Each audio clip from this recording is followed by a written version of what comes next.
Thank you for listening to Depictions Media Radio.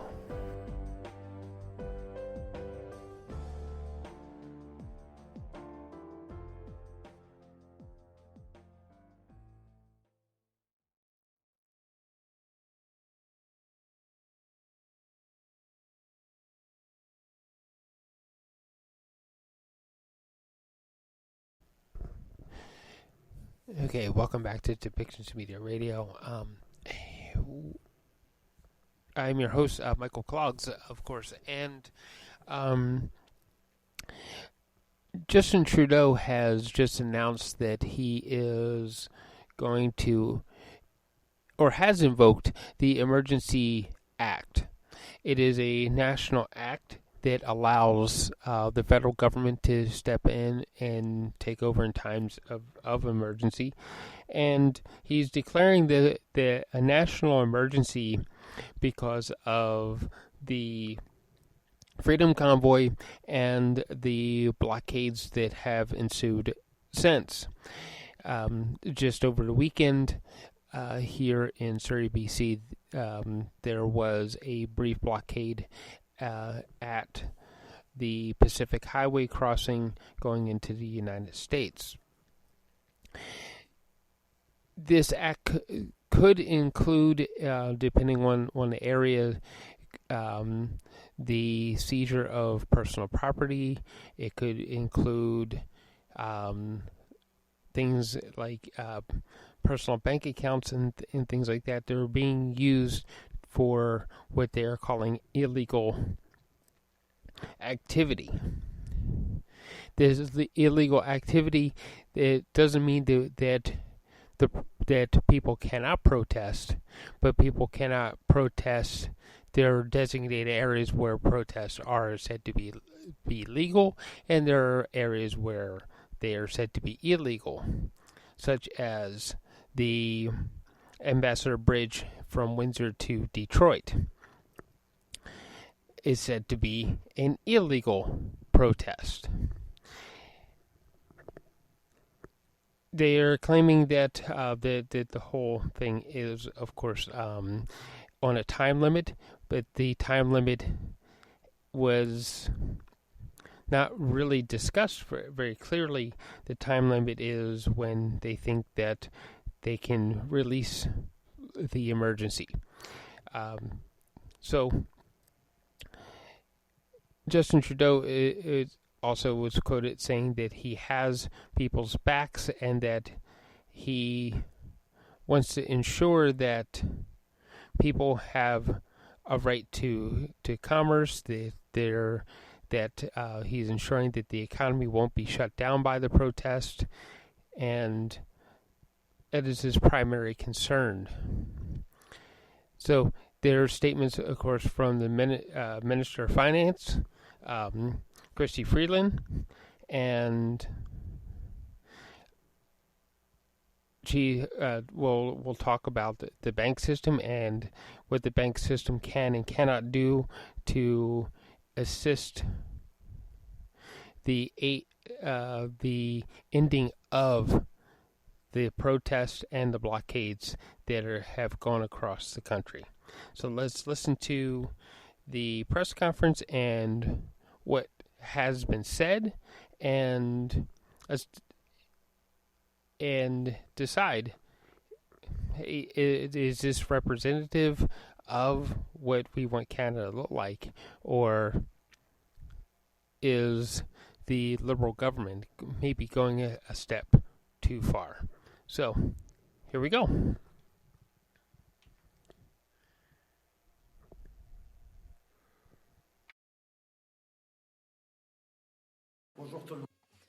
Good afternoon, everyone.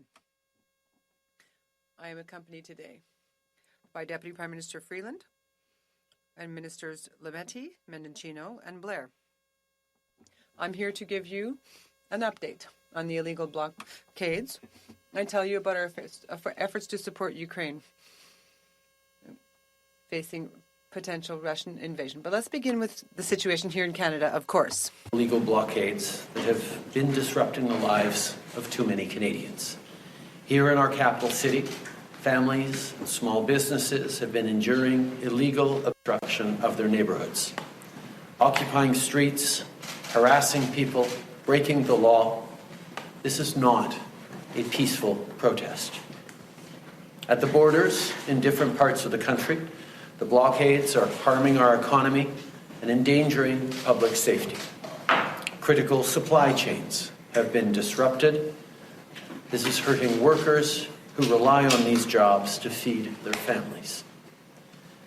Yesterday, the Ambassador Bridge was reopened between Windsor and Detroit. Our team and I have been working with Ontario and the City of Windsor around the clock. I want to thank the officers on the ground, including the RCMP, who played an active role. We now have a responsibility to make sure that the bridge stays open. With each illegal blockade, local law enforcement agencies have been acting to keep the peace within their jurisdiction. Despite their best efforts, it is now clear that there are serious challenges to law enforcement's ability to effectively enforce the law. On Friday, Ontario invoked a state of emergency to respond to the blockades. This was the responsible and necessary thing to do. Today, to continue building on these efforts, the federal government is ready to use more tools at its disposal to get the situation fully under control. After discussing with Cabinet and caucus, after consultation with premiers from all provinces and territories, after speaking with opposition leaders, the federal government has invoked the Emergencies Act to supplement provincial and territorial capacity to address the blockades and occupations. I want to be very clear.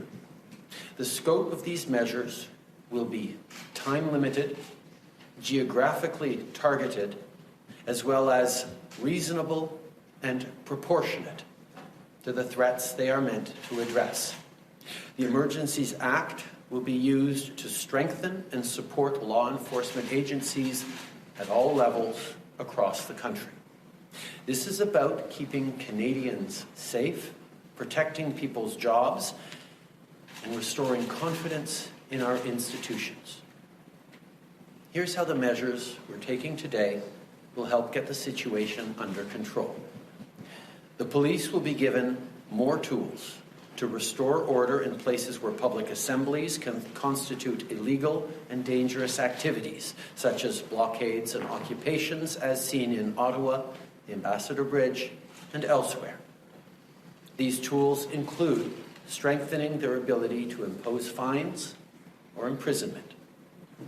The government will designate, secure, and protect places and infrastructure that are critical to our economy and people's jobs, including border crossings and airports.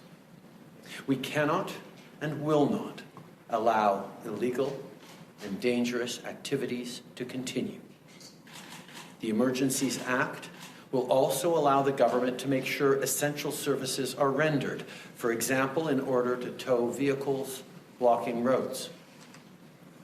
In addition, financial institutions will be authorized or directed to render essential services to help address the situation, including by regulating and prohibiting the use of property to fund or support illegal blockades. And finally, will enable the RCMP to enforce municipal bylaws and provincial offences where required. This is what the Emergencies Act does. Let me be equally clear about what it does not do. We're not using the Emergencies Act to call in the military.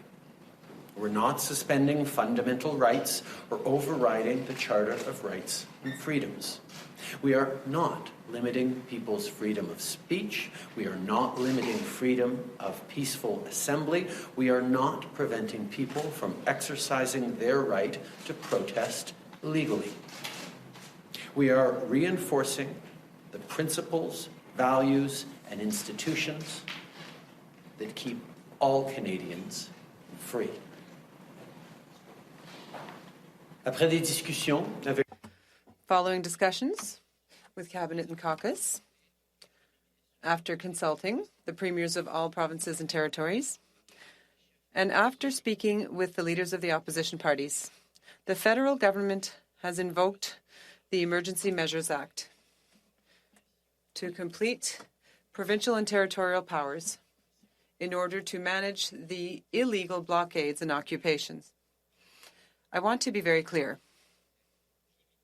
These measures will be limited in time and geographically targeted. They will be reasonable, they will be proportional to the threats to Canada's security. The Emergency Measures Act will strengthen and support the work by the police. We are not using the Emergency Measures Act in order to deploy the military. We will not be suspending fundamental rights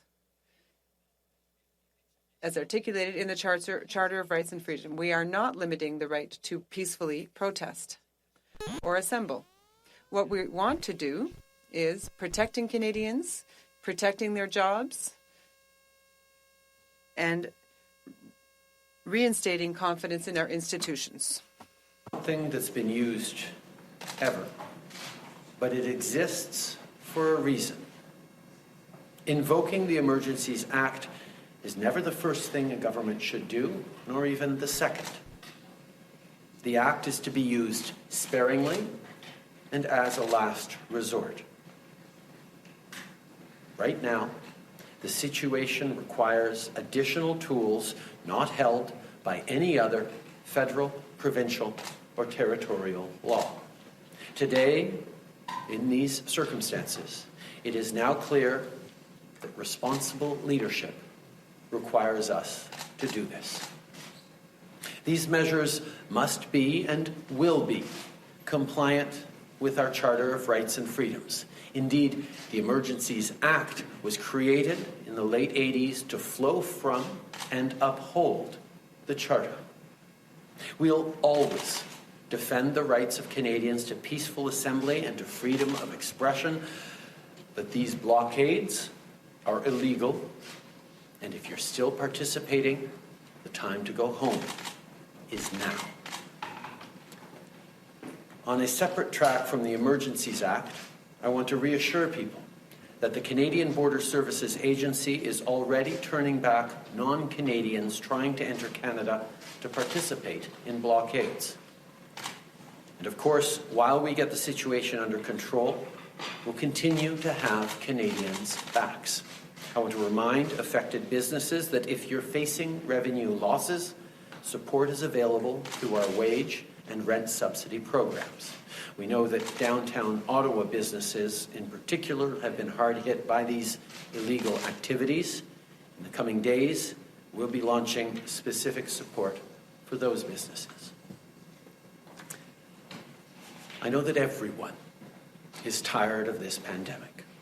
We're hearing your frustration with COVID and even with the temporary measures we had to put forward to keep people safe. I know people are frustrated. I hear it. You have a right to express that frustration and even your anger with the government or government policies. It's something we'll always defend in this free and democratic country. But blockading streets and critical infrastructure and depriving your neighbors of their freedoms is a totally different thing. It has to stop. Tout le monde est fatigué de la pandémie. Everyone is tired of the pandemic. There are other ways to express yourselves rather than participating in illegal activities and dangerous activities. As Minister Duclos said last week, public health measures are constantly being reassessed, and we will continue to modify them according to science. In fact, we will be making some announcements on that subject in the coming days. Today, I also want to speak briefly about our support for Ukraine. On Saturday, I spoke with President Zelensky to reaffirm Canada's steadfast support and to continue to do whatever we can to support Ukraine. Durant la fin de semaine, During the weekend, I also spoke to the Charles Michel, as well as Chancellor Scholz of Germany and President Duda of Poland. Active G7 response to support Ukraine's economic resilience. Today, we're announcing that Canada will offer a loan of up to $500 million to the government of Ukraine. I want to thank Deputy Prime Minister Freeland for her leadership on this file and underline that this is in addition to the $120 million loan offered earlier in January. On top of financial support, Canada has already taken steps to help Ukraine defend itself, including with the extension of the training mission Operation Unifier. In light of the seriousness of the situation and following conversations with our Ukrainian partners, I've approved the provision of $7.8 million worth of lethal equipment and ammunition. This responds to Ukraine's specific request and is in addition to the non-lethal equipment we've already provided. The intent of this support from Canada and other partners is to deter further Russian aggression. En raison du sérieux de la situation, Given the seriousness of the situation, and after having closely studied the issue, I asked, I told Ukraine we would send them arms and munitions. So Canada is joining the United States, the UK, Bulgaria, Czech Republic, Lithuania, the Netherlands, and Poland in sending arms. The goal of this support from Canada and our other partners is to dissuade Russia from pursuing its aggression towards Ukraine. confrontation with Russia. But the situation is intensifying rapidly, and we are showing our resolve. It's important for Canadians and the world to know that Canada will continue supporting Ukraine and its independence, integrity, sovereignty, including its right to defend itself. Merci tout le monde. Thank you, everyone. I will now give the floor to Deputy Prime Minister Freeland.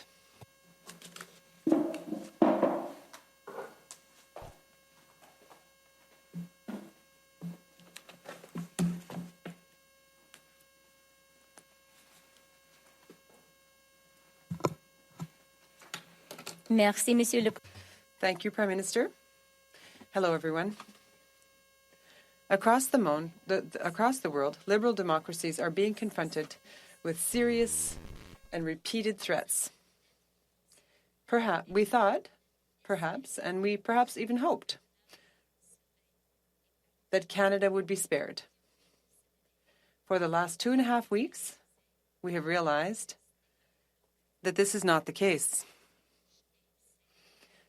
This siege and these blockades are causing major damage to our economy and are harming our democratic institutions as well as Canada's reputation in the world. International confidence towards Canada as a good place to invest and do business has been shaken.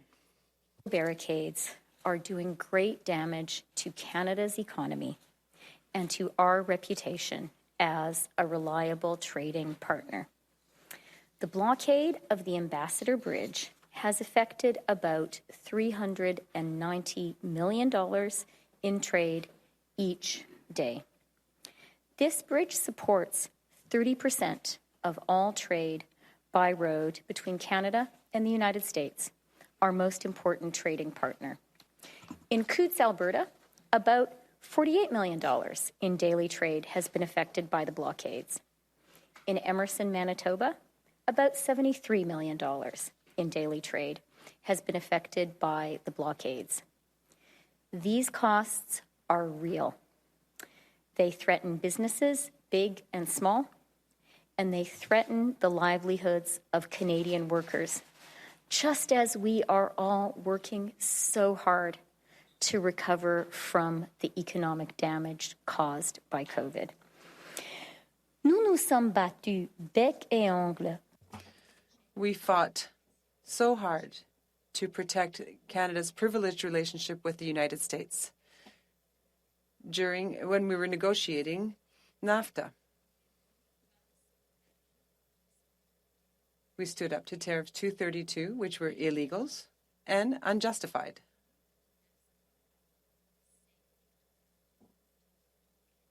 We will never let those hard-won victories be tarnished.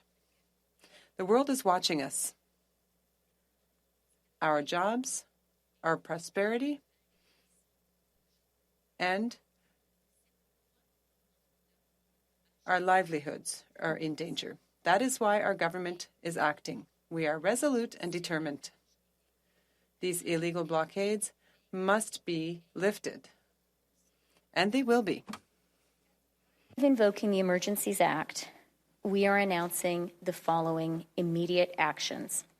First, we are broadening the scope of Canada money.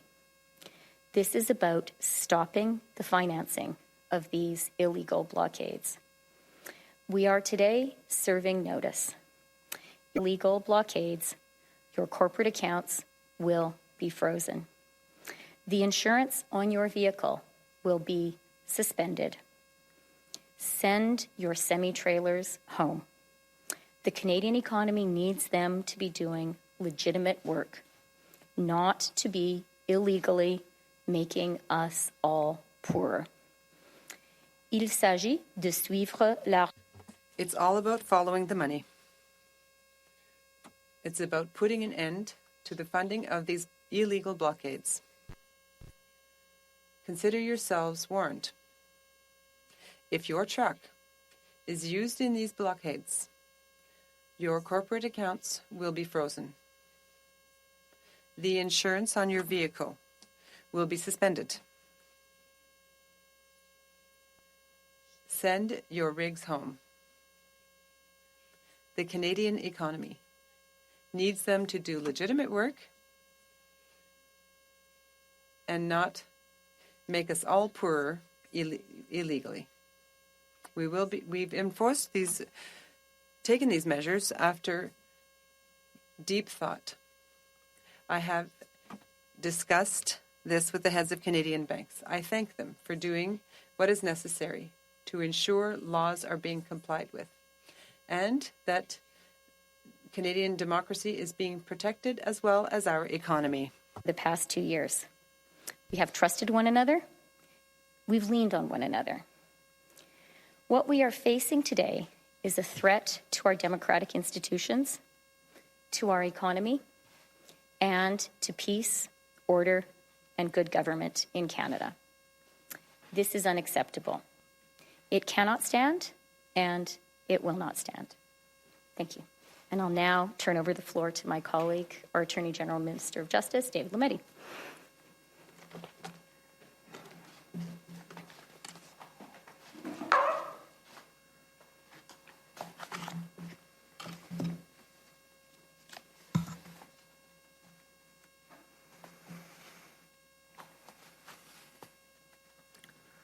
Thank you, Deputy Prime Minister. Thank you, Prime Minister, colleagues, Canadians. Good afternoon. Canada is a rule of law country. By declaring a public order emergency under the Emergencies Act, we are following the law and we are acting within it. There are clear conditions set out in the Emergencies Act in order for a public order emergency to be declared. Our government believes that those conditions have been met. And that requires the Government of Canada to act.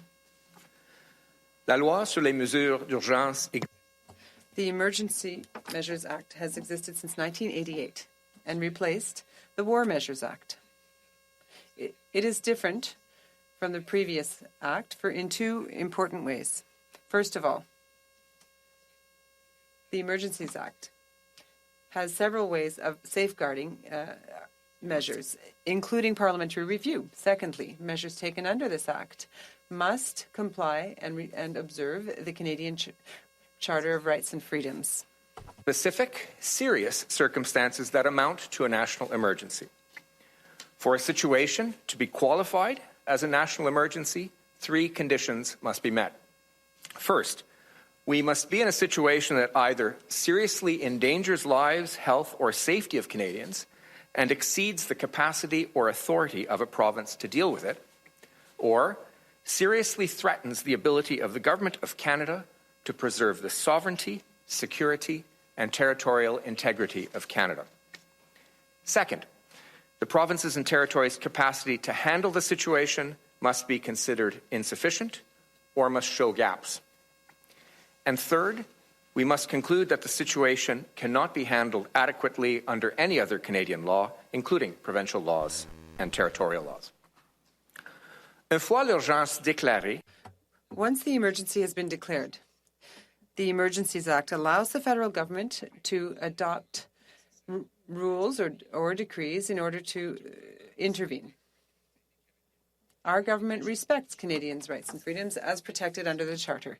It is our intention to use only the necessary, reasonable and measured powers in order to resolve this crisis quickly and safely. the Act also contains a number of significant limits, checks, and safeguards. As required by the Act earlier today, and on occasion over the past week, the Prime Minister and members of Cabinet have consulted with premiers and members of their respective governments. Having now declared a public order emergency, we will table the declaration in Parliament as required within 7 days. In the coming days, a parliamentary committee will be struck to provide oversight while the emergency is in effect. The declaration only lasts for 30 days unless renewed. However, we can and sincerely hope to revoke the emergency much sooner. Parliament also has the ability to revoke the declaration of the emergency as set out clearly in the Act. Once an emergency is declared, the Emergencies Act permits the federal government to make necessary orders or regulations to deal with the emergency. The Prime Minister gave the broad outline of these in his remarks. There are 6 specific measures we feel are needed to bring this situation under control. First, the regulation and prohibition of public assemblies that lead to a breach of peace and go beyond lawful protest. What we are seeing in Ottawa and what we are seeing at the Ambassador Bridge are not lawful protests.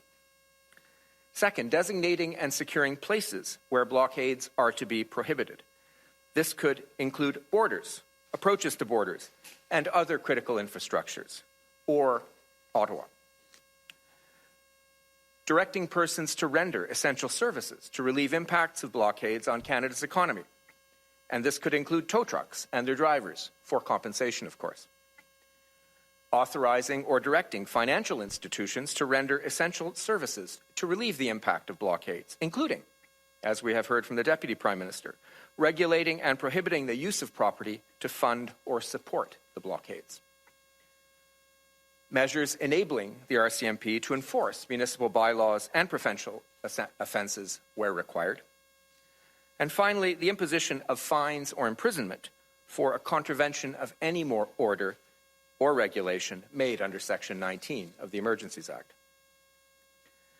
Les décrets et règlements qui permettront de These measures that will allow us to move forward under the Act will soon be developed and tabled before Parliament in the 2 days following their implementation, as required by law. Parliament has the power to revoke the emergency, which means that all measures taken will be reasonable and appropriate. One point clearly. These measures are temporary. We intend to impose them for only as long as needed to restore order across the country. Thank you. Merci. Thank you, Minister Lametti. The Prime Minister and Ministers will be taking 30 minutes of questions, starting in the foyer. Le Premier ministre et les ministres prendront 30 minutes de questions, en commençant avec les journalistes dans la salle, starting with David Turton from CBC. Hi, Prime Minister. A number of premiers today have come out and said that they don't want or need the federal government to exercise its emergency powers in their provinces. So I'm just wondering, how do you respond to the premiers who've come out today and said that? Thank thank the premiers for having had the conversation with me this morning. It was extremely important to talk about what was happening right across the country. We have seen challenges across the country that are linked to what we are seeing here in Ottawa, what we're seeing at border crossings.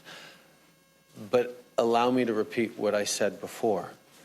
The measures brought in today are geographically specific and targeted only to where they are needed.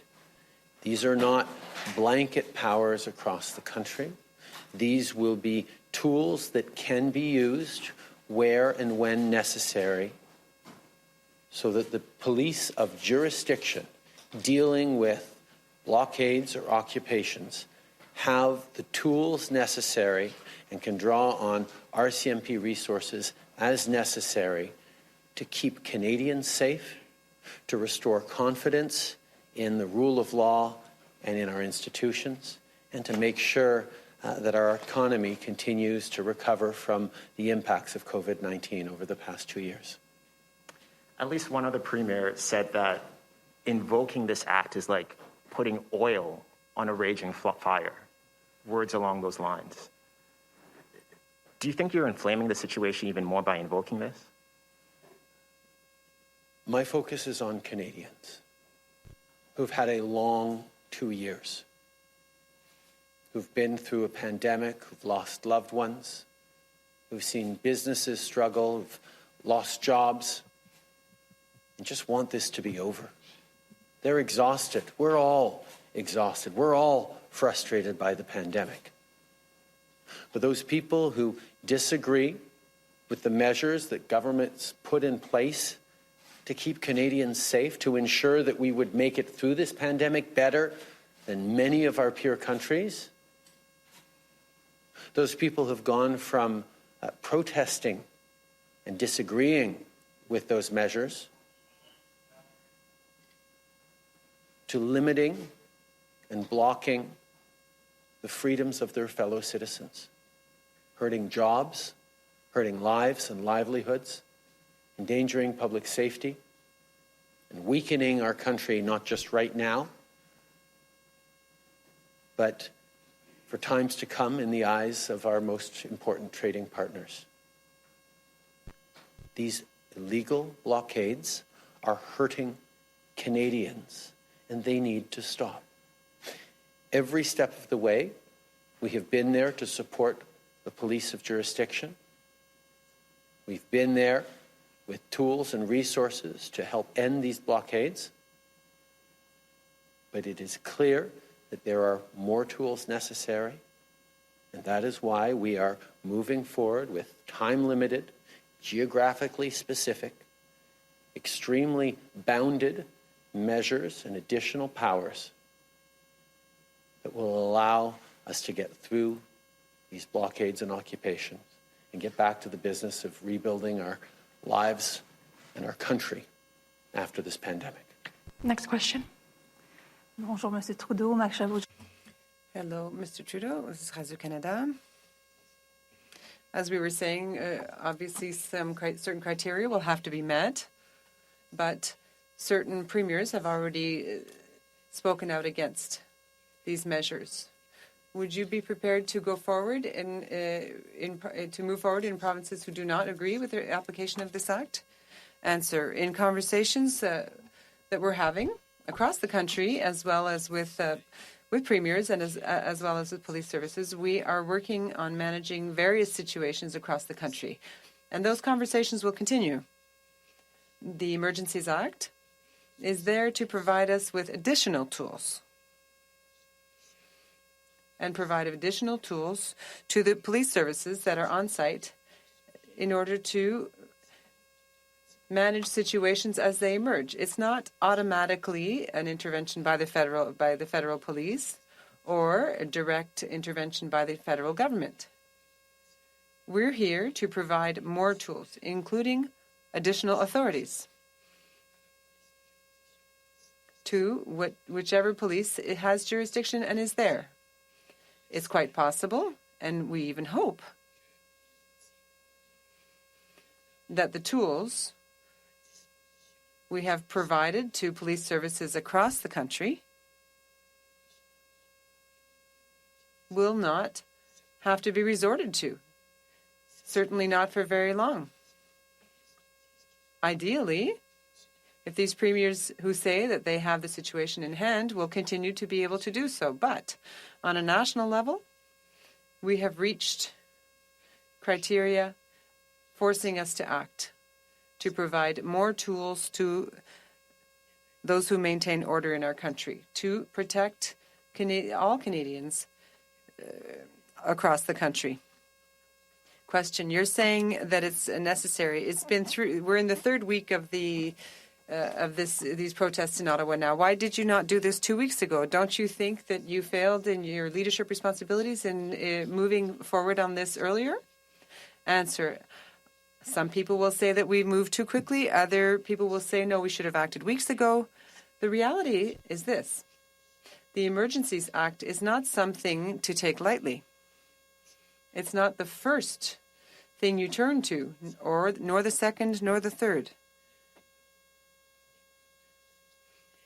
We were there to provide additional resources from the very beginning to Ottawa's local police service and elsewhere. We were there to support them in the work that they were doing. And in the last few days, during meetings I had with ministers, with our partners, with officials, it became clear that we required additional tools. And those tools, limited, responsible, and reasonable, are what we will be using through the Emergencies Act. Next question. That the RCMP now have the ability to enforce provincial and municipal laws. Does that mean that they'll be the lead police force agency here in Ottawa? And when can we expect more police officers from the RCMP to work with the City of Ottawa? Because they've been asking for that for a substantial period of time. As I said, the invocation of the Emergencies Act gives more powers to the police of jurisdiction. It does not make the RCMP automatically police of jurisdiction anywhere across the country. As we have been, we will ensure that the RCMP continues to work to support local police of jurisdiction, and that's what we have been doing in Ottawa. But I think on this question, I'm happy to turn to Minister Mendicino, who can give further information on the situation in Ottawa. Marco? Yeah. Thanks very much, Prime Minister. From the very beginning of the illegal blockades, the federal government has been working closely with local law enforcement where they are the police of jurisdiction, including here in Ottawa.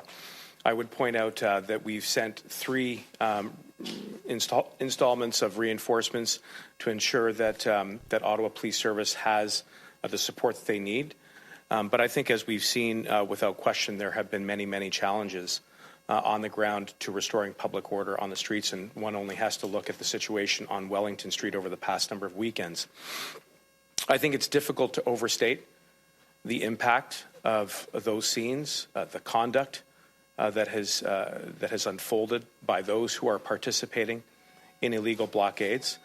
It is not just an inconvenience. It is not simply a matter of a trivial interruption. We've seen intimidation, harassment, and expressions of hate. And at times, the scenes on the streets of Wellington have seemed completely lawless. And that is one of the reasons why we've had to take the very careful and deliberate step of introducing the Emergencies Act today, and the declaration and the specific powers, which again are very targeted, they're very proportionate, and they're time limited, so that there can be greater agility between the RCMP, who will work seamlessly with local law enforcement, including in Ottawa, to restore order. I would also say that while we have seen progress, for example, in Windsor, that we should not assume that that progress is linear. And that is one of the reasons why these measures through the declaration are also necessary. We want to be certain that local law enforcement has the concrete tools that they need. For example, tow trucks, which have been very hard to come by.